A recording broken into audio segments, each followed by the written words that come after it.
बिस्मिल्लाहिर्रहमानिर्रहीम। अस्सलामुअलैकुम। आज मैं आपके साथ शेयर करूंगी आम के मुरब्बा बनाने की रेसिपी।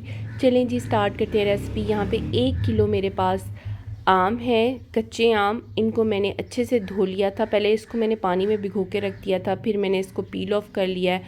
अब ये जो ऊपर से आम का गुद्दा है ना, यहाँ से ये मैं उतार लूँगी और इस तरह लंबे लंबे क्यूब्स में काट लूँगी। क्यूब्स आप अपनी मर्ज़ी के हिसाब से छोटे बड़े काट सकते हैं।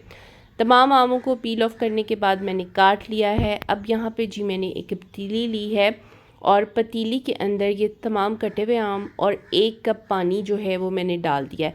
अब यहाँ पे पानी डालकर इसको तकरीबन मैंने थोड़ा सा पकाया है और जैसे ही ये थोड़ा गर्म हो गया था तो मैंने इसको ढाँप दिया और ढाँप के तकरीबन 5 मिनट मैंने इसको पका लिया। ये देखें 5 मिनट पकने के बाद आम जो हैं वो अच्छे से गल गए हैं। ये देखें बड़ी आसानी से आम जो हैं वो गल गए थे और कट गए थे। यहाँ पे जी मेरे पास थी आम तकरीबन 1 किलो थे और जब इनका गूदा वगैरह निकाल दिया तो तकरीबन ये 600 ग्राम थे। जितने आम थे उतनी ही चीनी ऐड कर दी है इसके अंदर मैंने, और इसको दोबारा से मैं ढाँप के तकरीबन लो टू मीडियम फ्लेम पर ना 7 से 8 मिनट में पका लूँ। ये देखिए 7 से 8 मिनट हो गए थे, चीनी मेल्ट हो गई थी।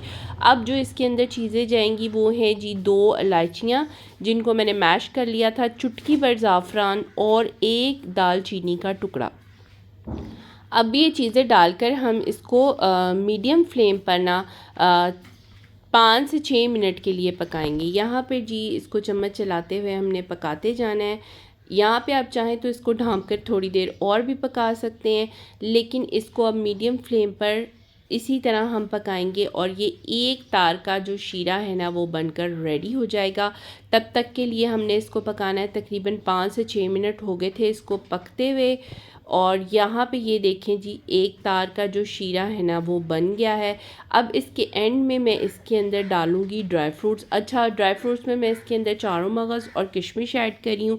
आप अपनी पसंद के हिसाब से कुछ भी इसके अंदर ऐड कर सकते हैं। यहाँ पे ये पक कर टोटली रेडी हो गया है और यहाँ पे चूल्हे का फ्लेम मैं ऑफ़ कर दूँगी। मुरब्बा बनकर रेडी हो गया है। इसको आप पराठे के साथ, रोटी के साथ खाएं, बहुत ही मज़े का लगता है। वीडियो पसंद आई है तो लाइक एंड शेयर कर दें। चैनल पे नहीं है तो चैनल को सब्सक्राइब ज़रूर करिएगा। अल्लाह हाफ़िज़।